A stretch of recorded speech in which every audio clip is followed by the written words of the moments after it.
Welcome back to the English with Kim YouTube channel where you'll learn what to say, how to say it, and why it matters. So I'm going to start with asking certain questions, and I would love for you as I go through these questions to think about your responses and share them with me, because what I'm really trying to do with this live stream today is get an understanding of where you're at, where you're feeling stuck, what you need help with in order to make more videos for you this fall, in order to help you through some of the guided programs I'm going to be having available this fall, and just to kind of make sure that we're on the same page with what you need and what I can help you with. Here are 5 questions we need to talk about in order to really understand what you need, in order to understand how I can help you as you go forward.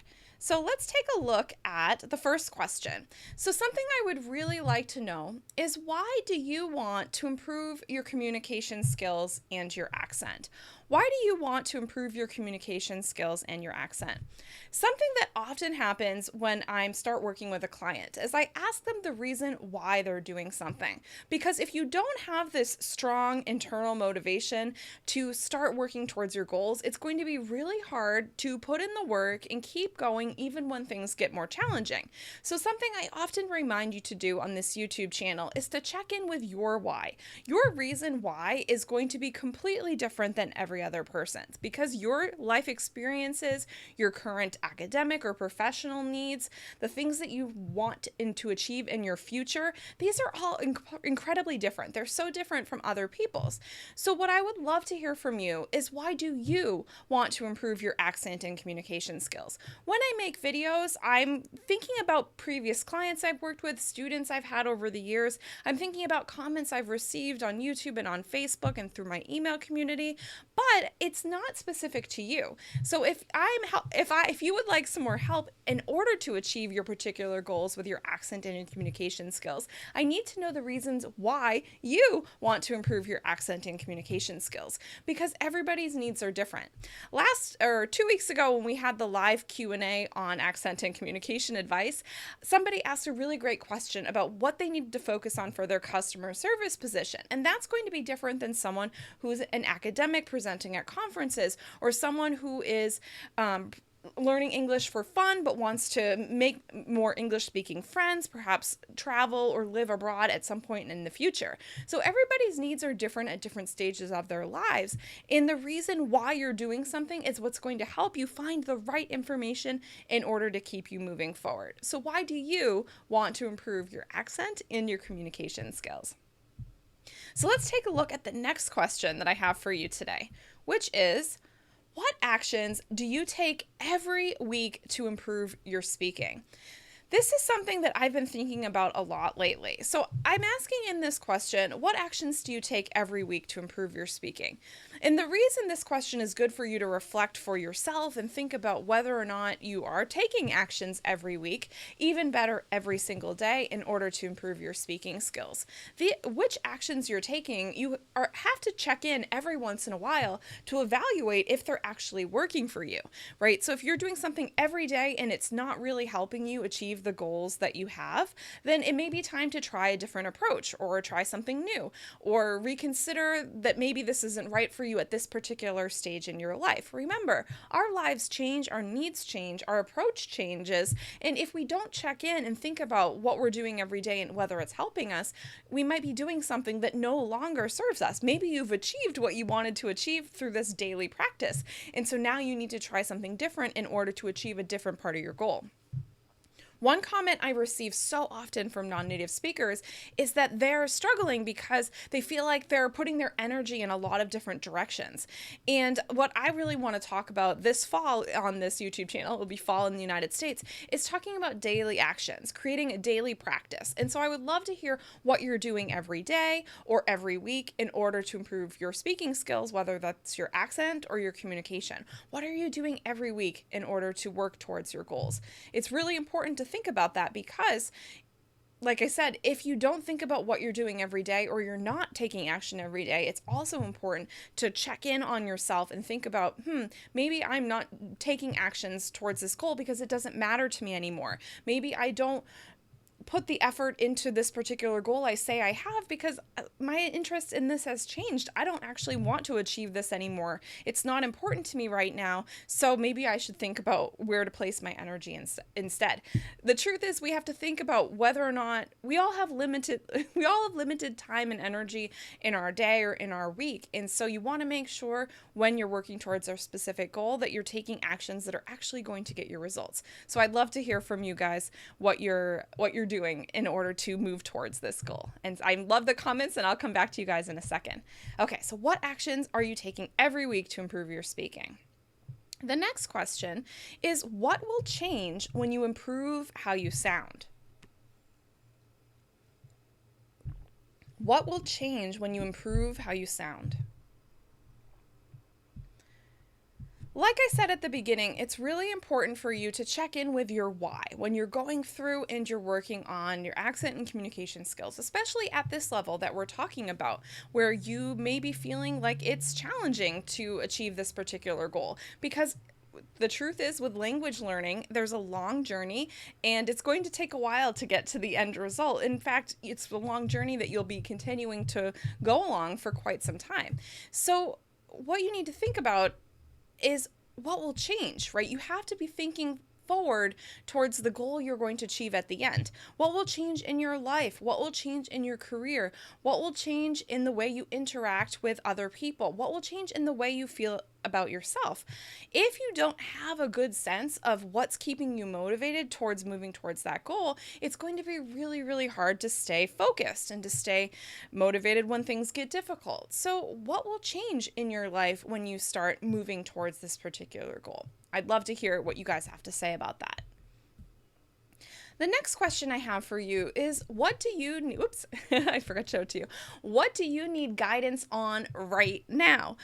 What do you need guidance on right now? So what I said at the beginning is that your needs will change over the course of your language learning journey. And so you may have wanted something a few months ago that you may have achieved, or it may have been important to you, but now you're moving in a different direction. And what you want from your English skills, from your speaking ability, from your conversation skills, communication, accent is going to be different.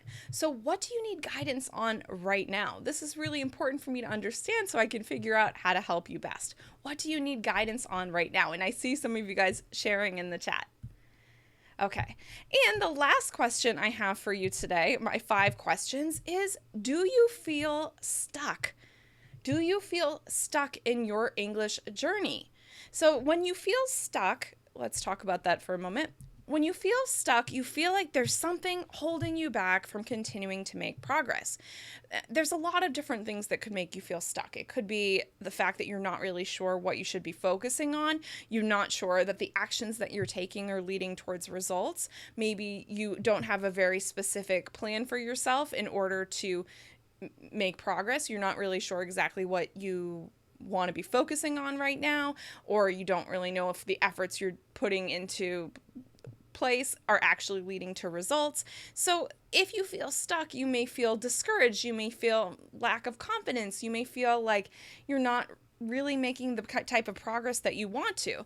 Or you may feel stuck because there's some sort of plateau that you've hit. You've been increasing your ability. You feel more confident about the way you're speaking. And then you realize that there's these things that you didn't know before that now you know, and you realize you have to start working on that. So that may make you feel like you were making all this progress and now you've come to a bit of a stop and you have to reconsider and reevaluate. So I would love to hear if you feel stuck, and what will help you keep going if you feel stuck. Do you need more guidance? Do you need more assistance? Do you need more advice on a particular topic? Or do you need to kind of reconsider where you're at and find a little more focus? So those are the questions I have for you today. There are 5 questions. And let's just repeat them because I know I went through them kind of quickly. Let's look at these 5 questions again from the beginning. Okay, so we started with, why do you want to improve your communication skills and your accent? Why do you personally want to improve your communication skills and your accent? What actions do you take every week or every day to improve your speaking? What will change when you improve how you sound? How you feel about yourself? What will change in your professional life, your personal life? What do you need guidance on right now? What's something you think you need help with right now in order to keep making progress? And last but not least, do you feel stuck? What will help you keep going? So these are the questions I have for you, and now I'm going to check in with you guys here in the chat. Okay, so thank you guys for joining me live. This is a bit spontaneous, just to see how this went today. Okay, so let's take a look. Hello, Imano. Nice to see you live. I'm not sure I've ever seen you live on video here. Hello, nice to see you. And Imano says, I want to ask you, when I speak English and can't find the word when I want to say, what should I do? That's a great question. When I speak English and I can't find the word when I want to say, what should I do? Well, a lot of times we native speakers will just say, I don't know the word for this particular thing. So we just admit it. We say, oh, what's that word? That word, it's going to come to me. Like, it's on the tip of my tongue. Because we feel tongue-tied sometimes as well. We feel like we can't actually think of the word. So if you can look back way at the beginning of my channel, Imano, I have a video on, what's it called? I haven't talked about this video in a long time. I call it the use your words technique. And it's the technique that little kids do when they're learning how to speak. Somebody will tell them, okay, you can't just start crying. You need to use your words. You need to find a way to express it, because they're kind of connecting the vocabulary they've taken in from adults, and they're learning how to speak it. They're learning how to say it themselves. So if you can't think of a specific word, then you need to find another way to describe it. There's a precise term, tongue-tied, but that's not how you spell it. Try spelling that again. So when you can't think of a particular word, you need to find another way to describe it. Can you describe it physically? Can you describe it? The hardest times when you think of a word you're missing is when it's an intellectual concept, because then you're going to find another way to describe it, and that can be equally as challenging. But find another way to say it. So for example, if you're trying to describe a particular type of fruit and you can't think of the word that you need in order to talk about that particular fruit, then you need to describe it physically. What does it taste like? What's something that's similar to? So that's one technique. The other technique, which I mentioned recently, is what to do if you can't find the right word. So you can try to explain it another way, and the other person says, oh, I know what you mean, and then the conversation keeps going. But if you want to make sure you have that particular vocabulary word, that's when you want to use the expressions I share in the video on what to say if you can't find the right word. So you have to sometimes just admit that you don't know what the word is, you're missing the word, and you can say something like, I'm going to try to explain it, let me try it another way, let me try that again, let me explain this a different way, I'm not sure what the right word is, but maybe you'll know. You're kind of involving the other person and helping you find the word. When you involve the other person in this conversation, it feels a lot better for them, because they're able to help you. They don't feel like, oh, this person's going to freak out and not be able to answer this particular question. So that's what I would say for that particular question. Hope that helps. Okay. Hi, Rasmus. I have a 2.5-year-old daughter, and I would like to raise her as a bilingual child. That's awesome. One of my dreams, I always wanted to be bilingual. So if I have kids in the future, I would like them to be bilingual as well. I think it's just such a wonderful skill to have. So Rasmus says, I want to see, this is a great why. I want to feel at home in my new home country by understanding well and being understood well. Where do you live? I think you said you lived in the UK on a different live stream, right? Yeah, so I want to feel at home in my new home country by understanding well and being understood well. Yeah, that's really important as a reason why. That's something I often talk about when I talk about sorry, lost my train of thought. See, it happens to me as well. That's something I often talk about with regards to the motivation, the reasons why you want to improve how you sound, is that if you're living in an English-speaking country, or a country where English is extremely common among foreigners, because there are some countries where people speak English really well, if you are living in that particular country, or a country like that, you're going to need English more. And I have a lot of mixed feelings about saying, try to sound like a native speaker or sound more natural or that kind of thing. But the truth is, if you're living in an English-speaking country, you may have more of a strong desire to sound more like a native speaker. If you're learning English and you're interacting with international people in your home country or in other countries, you may not need to sound just like a native speaker because it's not absolutely essential for your life, and people are more forgiving. But it can be more challenging if you live in a country. You want to kind of feel like you fit in. You want to feel like people understand you. You want to help them understand you better, which is a really good motivation. So that's just something that I think is particularly challenging for people, is to understand, like, is it really that essential for me to sound just like a native speaker? And do people really care? And the truth is, like, good people don't really care if you don't sound just like a native.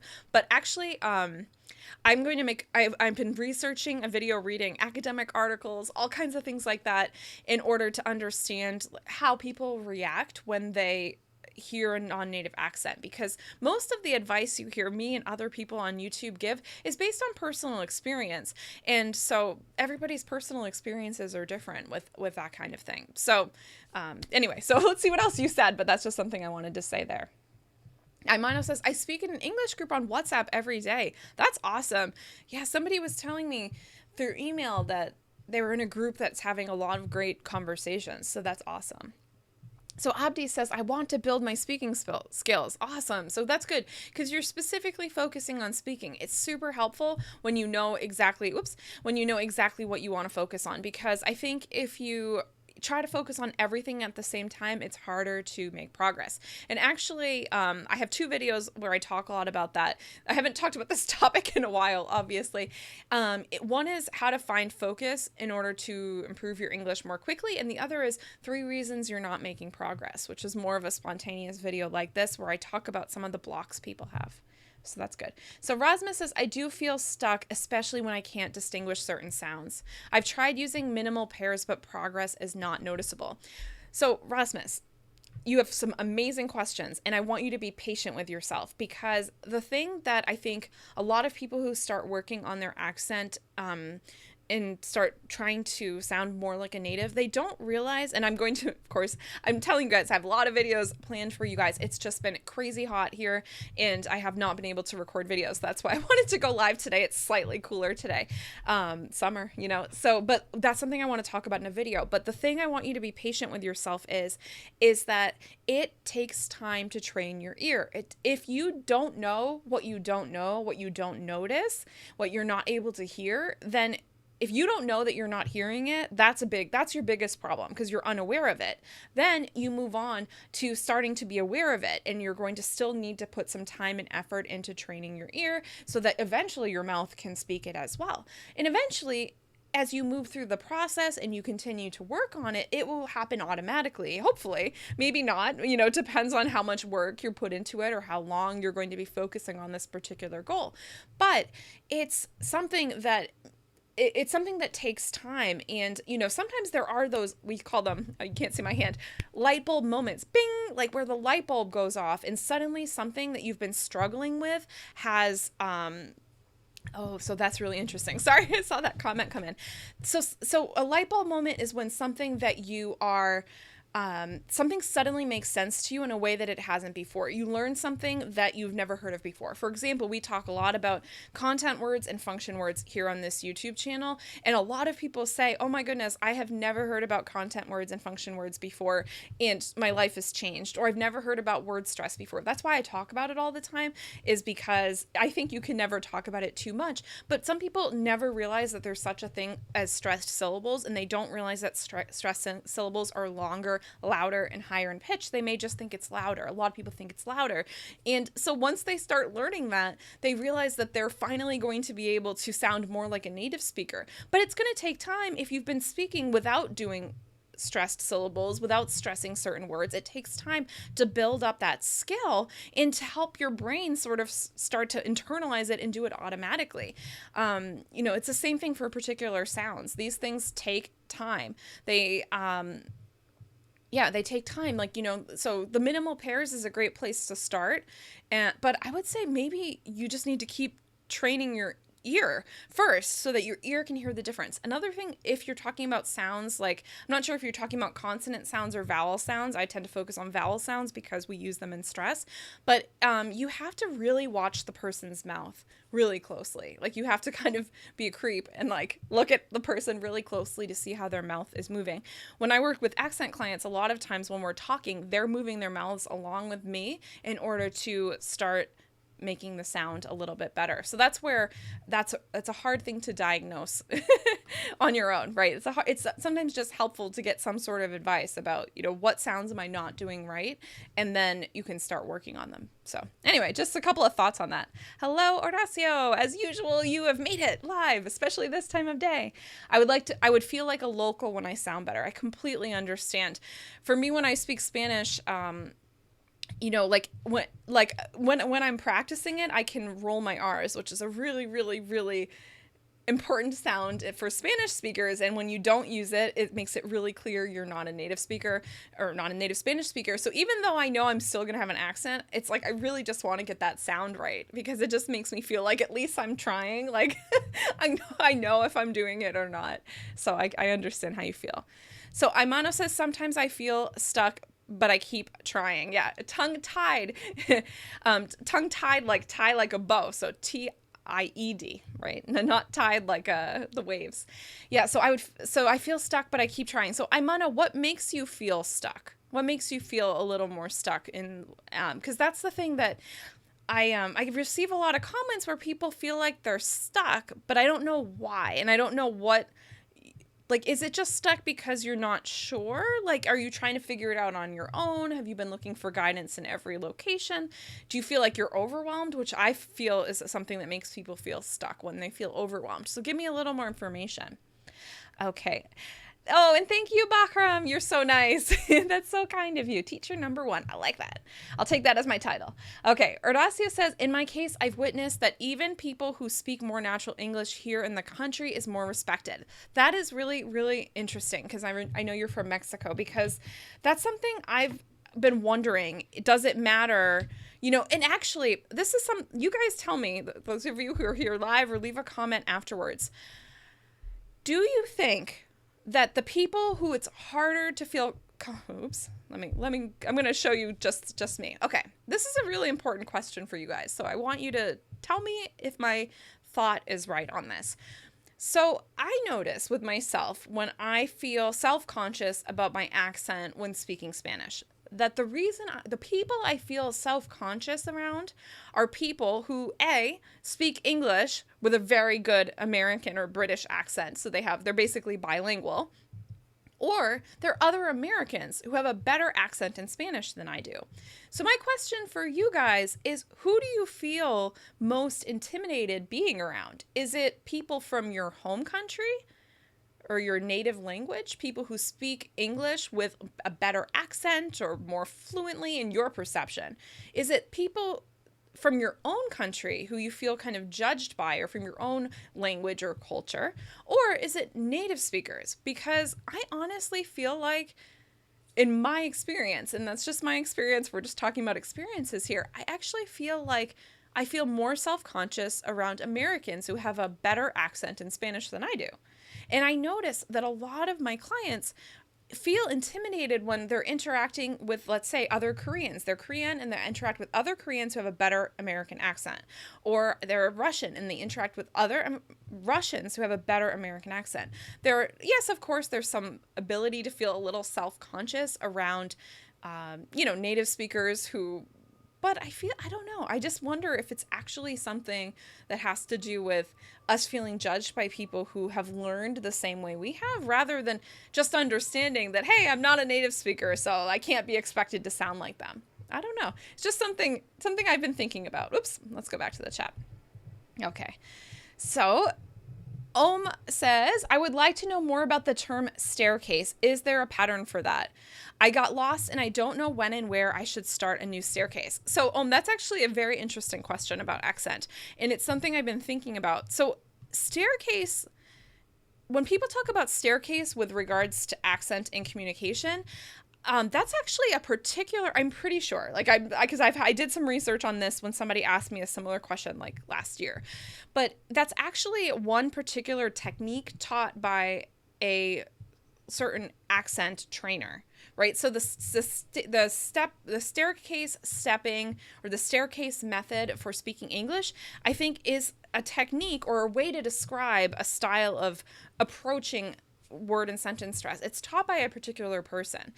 What is true is that in English we have steps, right? So when we're talking about stress in a sentence, there are different levels of stress, right? Actually, and let me go back to just sharing this as part of the scene. So there are different levels of stress when we speak. You can hear them generally, so basically when we start talking about sentence stress, we talk about stressing content words and reducing function words. Be sure to check out my video on sentence stress in American English because I talk all about it there. So we talk, and so then a lot of people come back to me and they say, well, Kim, how come I can hear that there's this different levels of stress? It sounds like this word is stronger and this word is weaker. And the truth is that we don't just speak like low, strong, low, strong, low, strong. We go up, we climb down. Sometimes we have a very strong glide up or a very strong glide down. So it really depends on which word is most important in that particular chunk. And that's something I haven't talked about here on this channel because it's a more complicated topic. The other thing, doing the research that I've been doing recently on this topic, is that if you were to ask a native speaker to identify which word is most stressed in a particular phrase or something like that, they might not be able to tell you, right? But we're used to just producing it automatically. So the step up and down, you identify when you're speaking which word is the most important. It's going to be a content word in most cases, and it's going to be the last content word usually. I mean, this is why I'm afraid to talk about it, because there's always exceptions. It's usually the last content word in every phrase, right? So you will hear us step up from a unstressed function word up to another step and then up, depending on the word. If the word is one syllable long, like, okay, no, that's two syllables, like no, right? We're going to have those ups and down glides that you hear in my pitch exercises video. But if we're talking about, 2-syllable words, 3-syllable words, there may be like some time for your pitch to climb. And that's what the staircase is. That's what you're stepping up to, that particular stress syllable, or you're stepping down, because our pitch will go up and down with different patterns. But as you're getting started with stress, and especially if this isn't something you've fully mastered, just stressing content words and reducing function words, that's when you're going to start with just stressing content words and reducing function words. Just give them all the same amount of stress. Like, that's going to help a native speaker understand you. And that's a lot of times where, when you think about these type of videos, especially the videos I do, I'm very careful, as careful as I can be, to not overwhelm you with too much information. Because if I give you too much information, you may get discouraged. This is why I hold back, and I will say, we stress content words and we reduce function words. And then if you want to go deeper into it, that's the stuff I teach in my programs, right? That's the stuff I go into more depth. I help walk you through. I give you drills. I help you learn how to do that, because it's overwhelming if you're completely new to this concept to start trying to figure out which words receive slightly less stress. However, I've seen, people successfully teach that you step up to these certain sounds and you step down, and it helps people understand the rise and fall. And I do think that there's a time and a place for analyzing the different levels of stress. I do think it's important, but I do also believe that for the vast majority of non-native speakers, simply stressing content words and reducing function words is going to help them be understood. And my goal is to help you be more easily understood. As you continue to evolve as a non-native speaker, that's when you can start worrying about the different levels of stress. So, actually, I've been thinking about making a video about things I do differently, things I teach differently. And one thing is I get really frustrated when people teach you the end of a particular accent reduction process, like reductions like gonna, wanna, don't know, but they don't teach you that you need to stress the whole rest of the word or the whole rest of the sentence correctly, because you do not sound natural when you link words together, but the rest of the stress in the sentence is off, right? You have to be sure you're stressing the rest of the sentence before you say kinda, gonna, wanna. It doesn't sound natural otherwise. And so I get really frustrated when people say, why don't you? Well, I'm going to teach you why don't you? And it's like, well, they don't understand how to stress the rest of the sentence. Why don't you isn't going to sound natural. So that's why, that's why I have some strong opinions about that particular thing. Okay, so let's go here. Yeah, so I hope that makes a little more sense. You let me know if that helped you. Okay, from your own country. Oh, yes, exactly. So Junior's responding to what I said is, are you more intimidated around people from your own country?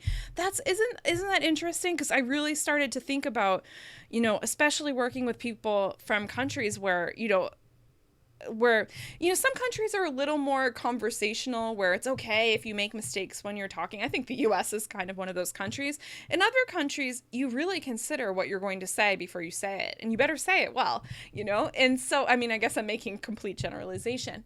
But at times, that's what makes you feel more intimidated, is that you're afraid if you speak up and something's wrong, someone's going to judge you. But here in the United States, we tend to just talk. We say, shoot first, ask questions later, right? So we tend to just speak and then ask questions about clarify any confusion later. Obviously, that's just, I'm kind of joking about that. But yeah, a lot of times we feel more intimidated around people who we think has a native sounding accent. And actually, I have a story about that. I remember many, many years ago when I was still in college, so I had a professor who was from Colombia, and we had a great Spanish class. A lot of us had lived abroad. We spoke Spanish fluently, so we were always hanging out and talking Spanish with our teacher and just having discussions about different things. And I had one classmate who had lived in Cuba for a year, and I thought he had an awesome accent in Spanish. And I was asking her, I was like, I still have this accent when I speak Spanish. I'm like, he sounds so good. And she's like, no, he doesn't. And so it's like my perception, because he was a male with a Cuban accent, which is different than me as an American, speaking at that time, I spoke with an Argentine accent. I perceived him as having a better accent as me. But when I actually asked my professor, she's like, no, I can tell he's not a native speaker. So it was just kind of his confidence and his way of speaking that made me feel like he spoke Spanish at a better level than me. So the reason I share this story is that you probably feel similarly, I would believe. Okay. So Rasmus says, around everyone, even when I'm talking myself, it must be because I'm a perfectionist. Absolutely. And actually, I used to joke here on this channel that I specialize in working with perfectionists, because a lot of my clients have been perfectionists. And that's one of the reasons. When you're more of a perfectionist, you're more reluctant to speak and you're more reluctant to make mistakes. But something I'm really going to be emphasizing this fall is that the only way you're going to stop making mistakes is to practice, is to be speaking as often as possible. And the only way you're going to feel confident about how you sound is by taking action. And that's why one of the initial questions at the beginning of this video was, what kind of action do you take every day? And so it seems like, Rasmus, you need to challenge yourself to feel like, you just need to speak more. And eventually, the more you speak, the more you're going to be able to feel more confident, and you're going to be able to distinguish these sounds. And another thing I will also say that's kind of related is that I was emailing with someone from the community, and I said, there's a particular right way to say this consonant sound, but I'm more interested in you making the sound correct, right? Getting the sound out correctly in whichever way works for you, than you using your mouth precisely the way that I do. And that's a different teaching philosophy, because for example, we were talking about the L sound, and there's a couple of different ways that native speakers make the L sound in our mouths. There's also the dark L versus, I think it's the light L, right? There's different light L. I don't know. That sounds weird. But anyway, so there's different L sounds, but the easiest way to make the L sound is just to stick your tongue through your teeth, which is very hard for a lot of people, right? L, L, L. If you always stick your tongue through your teeth, no matter where it appears in the word, you're always going to pronounce the sound correctly, right? You're always going to make the right sound. Maybe a native speaker, like if I say milk, I don't stick out my tongue, but you could, if it's easier for you, say milk, milk. Okay, it may not look completely right. It might not look the way my mouth does it, but are you going to pronounce it correctly? Absolutely. And that's what matters. Who cares if it looks exactly like my face? What matters is that you're producing the sound in a way that's easier for you. Maybe with more time and practice, you will be able to start making the sounds like a native speaker. You'll start watching people's faces more quickly. You'll work with a speech language pathologist, someone who specifically teaches you how to make the sounds like a native English speaker, because they basically start working with native English speaking kids, right? Native kids still need to learn how to move their mouths. So anyway, it's just one of those things. It's not really about getting the perfect shape. It's about getting the sound as close as possible so that you can keep making progress. So yeah, I don't know. I have a lot of philosophies. That's why I like these live videos, because you guys make me think of things that I can then make a video about later. Okay. Okay, so where was I? Imano says, when I pronounce words the wrong way or hesitate when I'm speaking, I feel stuck, right? Okay, so you're still answering my question, which I greatly appreciate. So you feel stuck when you pronounce the words the wrong way or hesitate when you're speaking. Well, Imano, I was feeling like I was hesitating when I was speaking at the beginning of this video, right? So the only thing you can do is keep going when you feel like you're hesitating.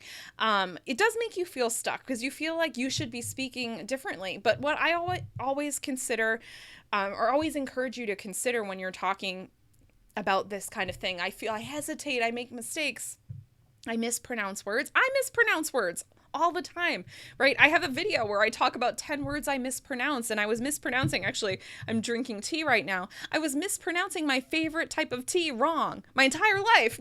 I didn't realize until my friend corrected me. And of course I felt embarrassed, but like, hey, I learned, at least I learned. I didn't just keep saying it wrong for 10 more years. So it's one of those things where I think the more you try to make, you kind of, like I have the video on how to recover and keep going after making mistakes. And I basically tell you, just keep making more mistakes. Like the more mistakes you make, the more you're comfortable you're going to get with making mistakes, because you're going to, and the more practice you get, the more you're going to be able to not make as many mistakes.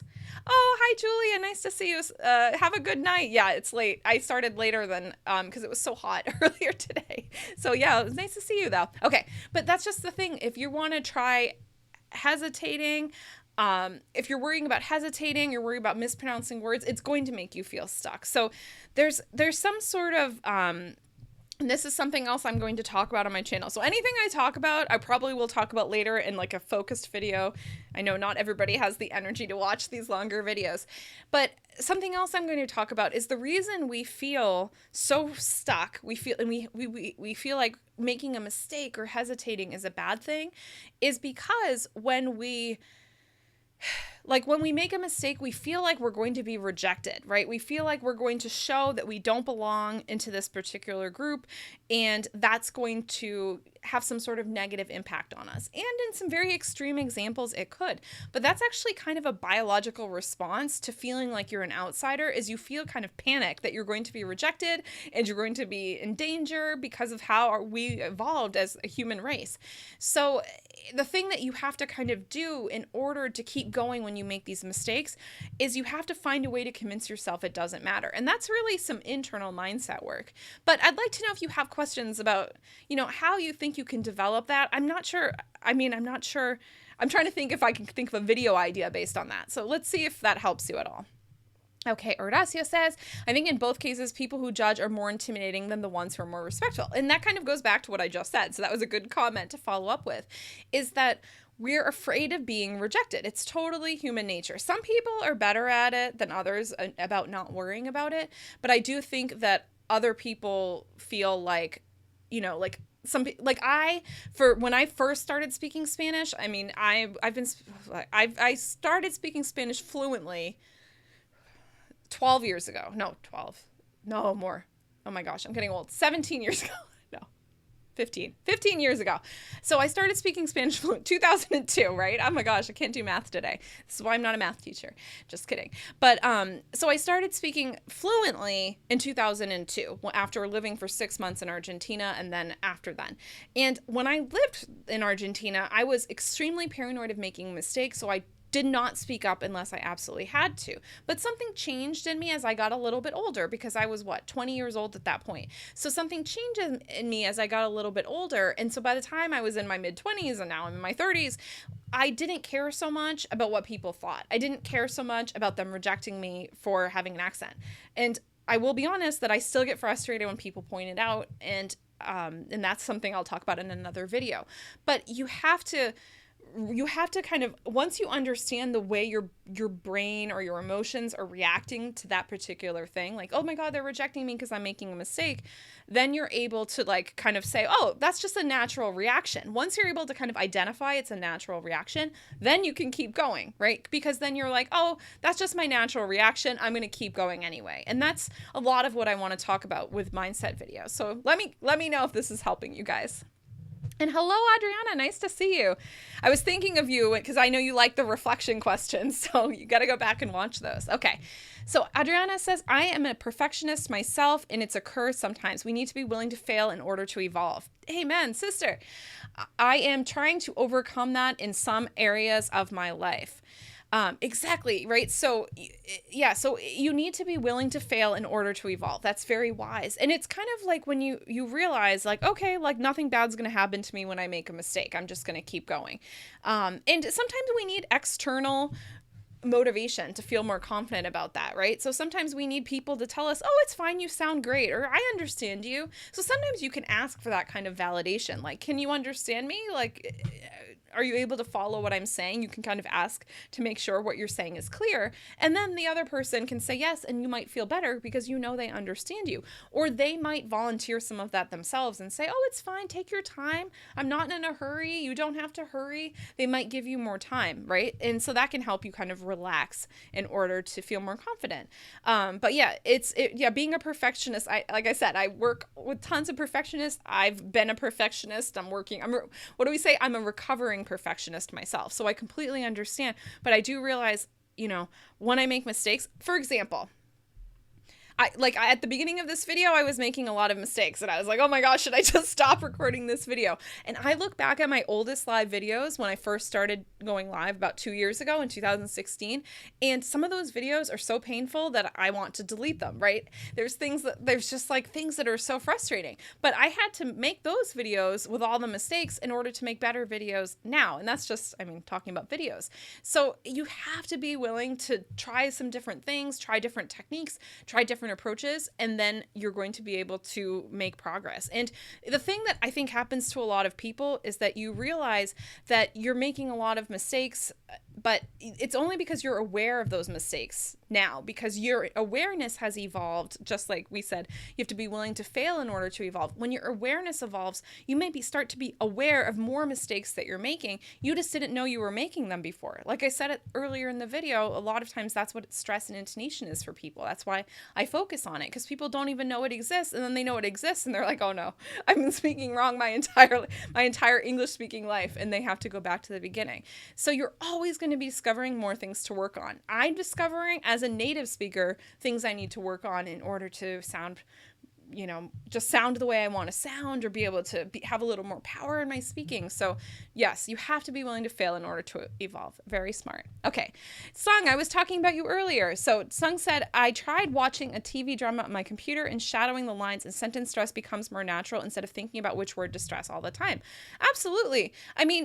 This is the thing about shadowing. There's a lot of debates about shadowing. I've seen some good videos on this topic recently, but shadowing works if you're analyzing what you're shadowing, right?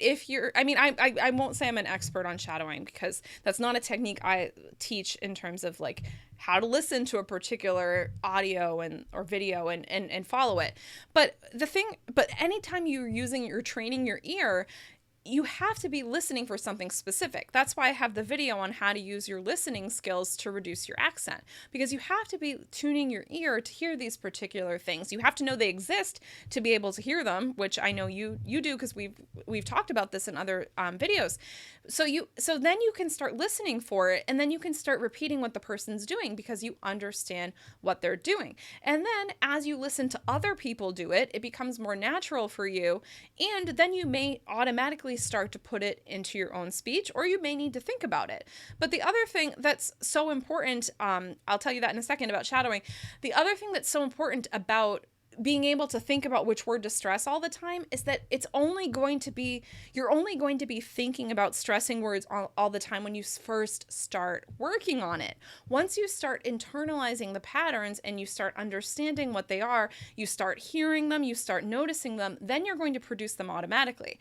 One of my clients last year, he said that we would talk, obviously, we worked a lot on stress. I now have my entire program, Stress Simplified, focused on learning these patterns. And that was what he was working on with me, was this particular program.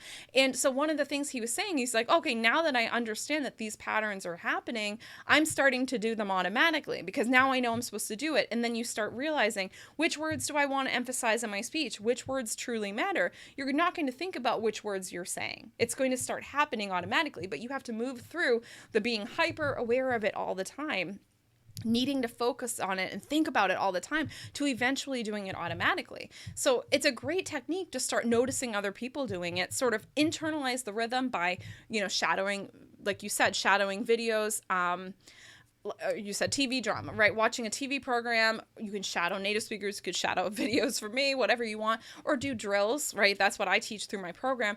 Anything you can do to start hearing the pattern and repeating it, then eventually it's going to be easier to be able to do it yourself, right? And it's going to start being something that you're more familiar with. But yeah, it's impossible to speak always thinking about which words you're stressing. And that's the reason we practice, because when you're practicing on your own independently, then you're going to be able to do it when you're speaking automatically after a lot of practice. But the practice should feel awkward, right? And actually that's, okay, so you were asking for the videos about shadowing. One of my favorite YouTube channels is Kangaroo English with Christian. He's from Australia. So he is very, very cool, right? You guys probably are familiar with his channel. But he had a recent video about shadowing. It was, recent in the past couple of months. And he also did a recent video where he talked about practice being hard, right? That it feels awkward. No, that was somebody else. Maybe it might have been him. But I don't actually watch a lot of videos about English because I have my own philosophy, but I like his because he raises very interesting questions, right? He thinks thoughtfully and he helps kind of change people's minds about things. But his video on shadowing and how hard it is was actually really good. So some people, I think his whole point was that shadowing is there's a lot of different ways that people teach it. So definitely check out his channel. Okay. And Rasmus says, do you think it's better to focus on pronunciation right off the bat, or is it okay to practice a lot later as well? Well, it depends on what your goal is, right? So something I talk about in my video on how to find focus is that you should kind of choose a quarterly, more or less 90-day goal and focus on that, not necessarily exclusively, but primarily for that time. I say exclusively just because I think people... you can approach it from several different angles because, like I just said, pronunciation is not just about speaking with a perfect accent. It's about hearing the words and hearing the sounds. So you can be working on this particular goal in different ways, through listening, through reading, through speaking yourself, right? Through repetition and practice and shadowing, right? There's all kinds of different techniques you can focus on one particular thing. But I think focusing on pronunciation, I always say, as I say in my video on how to improve your pronunciation for clear communication, you want to focus on what's most important for clear communication. If you have a particular consonant sound that's interfering with how people understand you, for most people that's the TH sounds, both of the TH sounds, or the L sound, that one's really important. Focus on those. I would focus on those because once you get the TH and the L correct, the rest of them you can fix over time as your mouth gets used to using the sounds. But most importantly, I say focus on making sure you're getting vowel sounds correct because that's what we use for stress. And I focus on getting stress correct because that's what we use for clarity of speech. And then you focus on sentence stress because that's what we used in order to tell somebody what's important in our speech.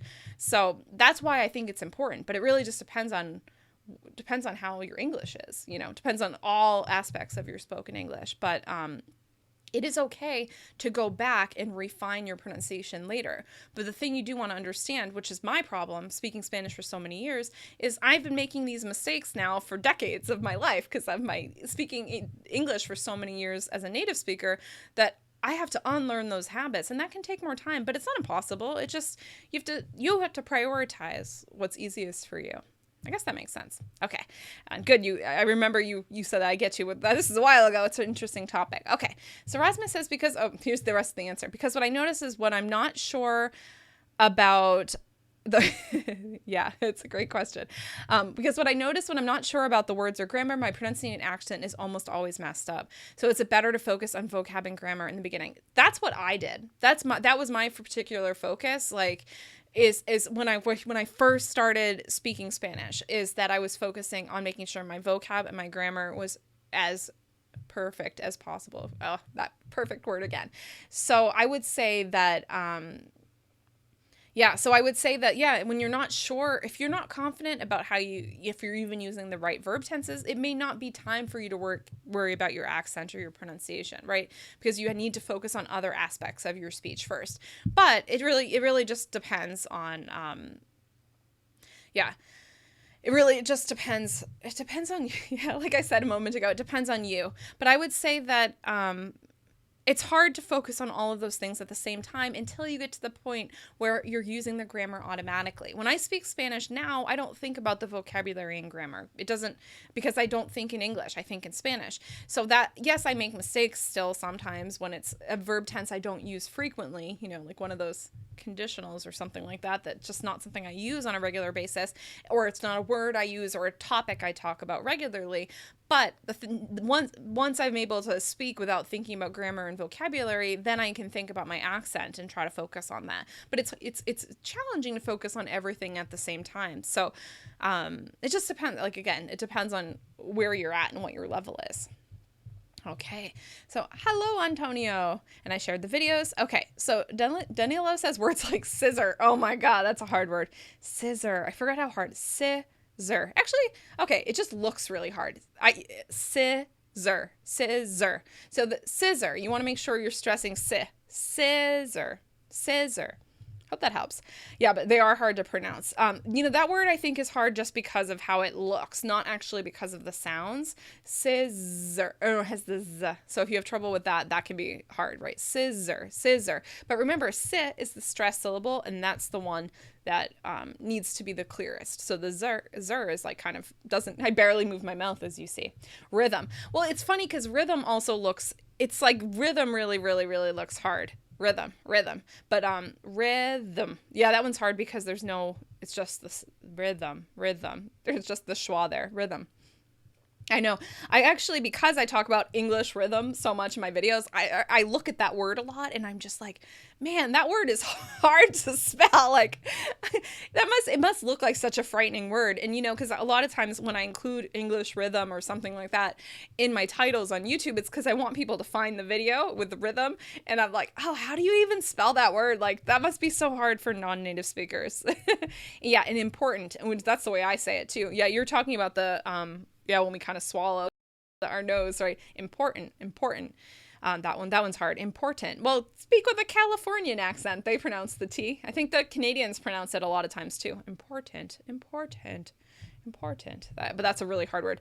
Actually, a cheat for that kind of thing. If there's a word that's really hard for you, say essential instead of important, right? It's just easier to say essential. It's an easier word to say. Okay, Ohm says, would you be upset if you talk to someone who has a thick accent? Oops. And I was already on to your next words. And he sounds short or rude because he does not speak with English intonation. And that's an example of where it can be challenging and that's, I know I've mentioned, I want to remake one of my videos as a intonation for beginners video.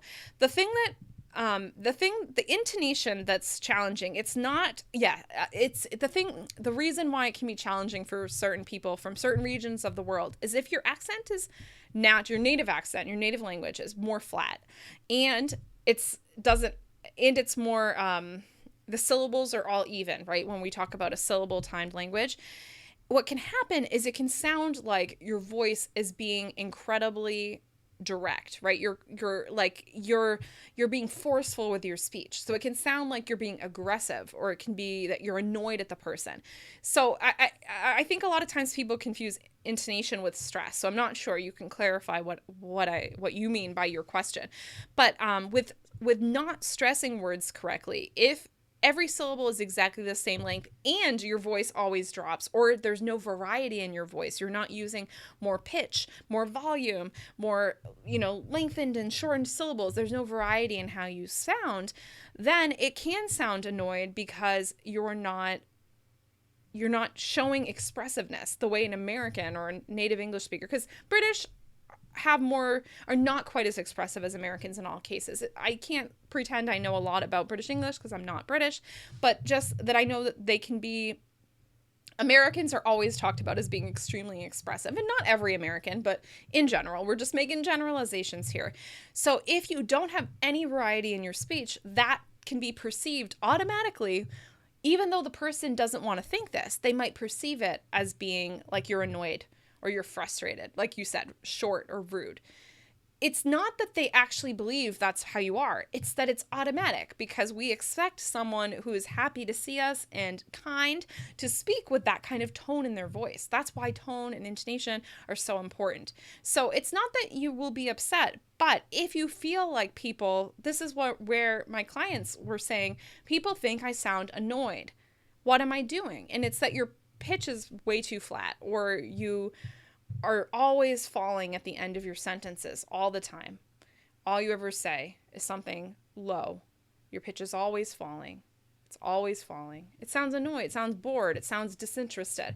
When you're like, oh my gosh, that's so cool, that sounds more interesting. So yeah. So I guess that answers your question. So it's not that you don't have to have perfect English intonation, but and that's why I said I'll have this intonation for beginners video, but basically it's what I was saying last week, or in the last video, where in order to speak, just to be understood a little bit better, you want to try to stress your content words and reduce your function words as much as possible. At least stress those content words, even if the reductions are hard.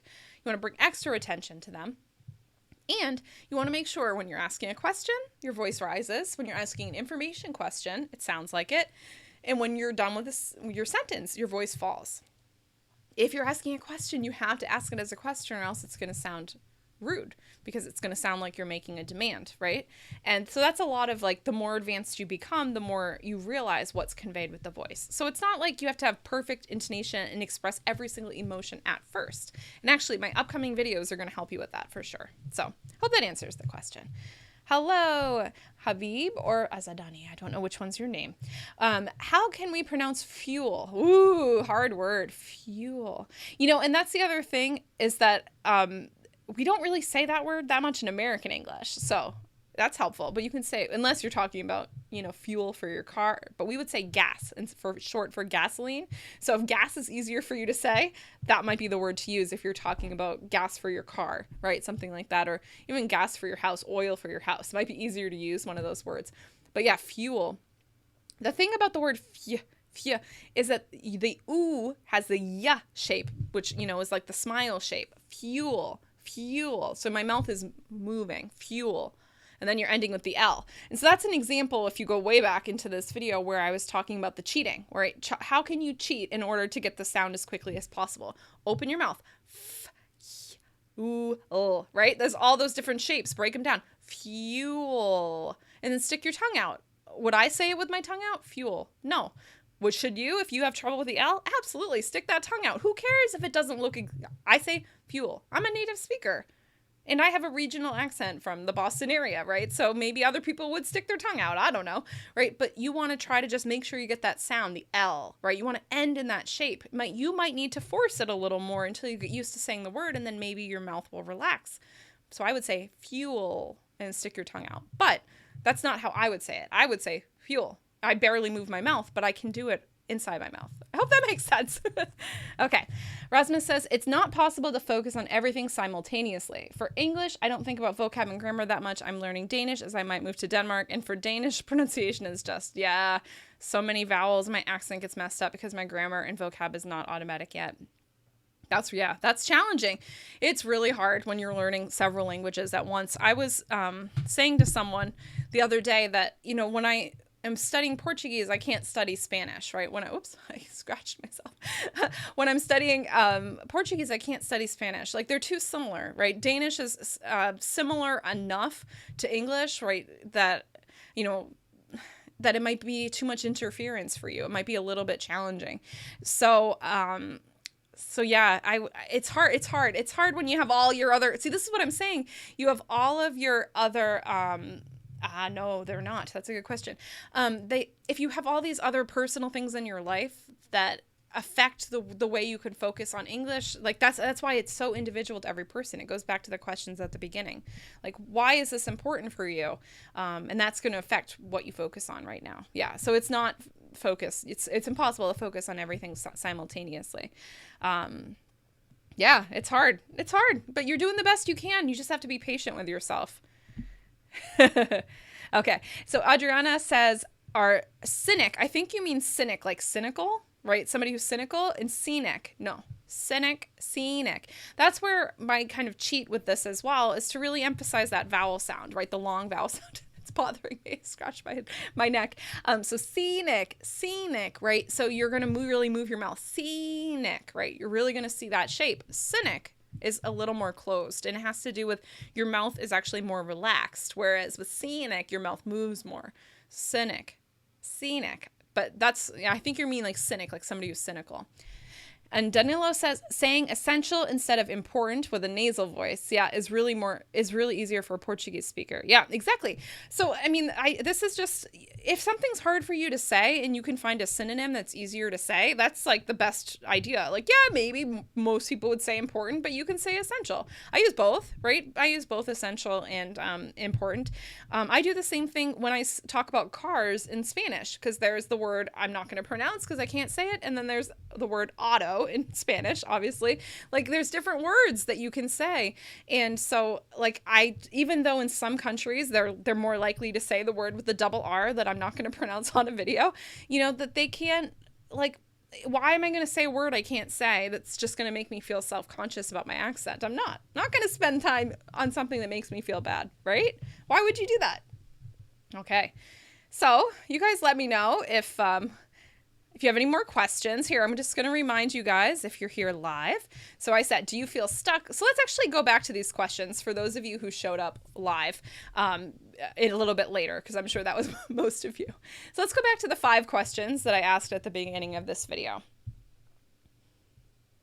Okay, so the first question I started with today was, why do you want to improve your communication skills and accent, right? And I've said the reason you really need to focus on why you want to improve your communication skills and your accent is that everyone's reasons are different. And your reason why is going to help determine the path that you're going to take. And this is where, sometimes it's helpful to get guidance from an expert, such as myself, right? In order to focus on what's most important for your life. But you need to be able to identify the reason why, or else it's going to be really hard to find the motivation to keep going. The next question I asked you today was, what actions do you take every week, or every day, even better, to improve your speaking? So you need to be taking some sort of action towards your goal on a regular basis. So at least every week, but even better, every single day. I usually emphasize every single day, even though people don't like to hear that. You need to take action every day in order not only to achieve your goal, but it actually makes you feel better about yourself, which I'm going to talk about in a video. When you know that you are actually making steps towards your goal, and you know that you're doing something and moving towards your goal, you can feel better about yourself because you're doing something. It doesn't matter if it's perfect. It just matters that you're taking steps. I always say in my email community, small steps lead to big progress. So I'd love to know what you're doing. The other question I asked you was, what will change when you improve how you sound? So having an idea of what the end goal is, what you expect to change in your life when you improve how you sound, what will change in your professional life, your personal life, how you feel about yourself. I mean, some people learn English for fun, so you're going to have a different perspective, but what will change when you improve how you sound? What will change? That will keep you motivated to keep moving towards your goal. So it's kind of another version of the question about why are you doing this? But it's more specific, thinking about if you don't know why you're trying to work on your accent. You don't know what will change. Like, nothing will change in your life if you have a better accent, then you probably won't focus on doing it, which is why accent reduction is not for everybody. But if you know that you're going to have more opportunities when you have a better accent, like we talked about earlier, then you're going to do the work to improve how you sound.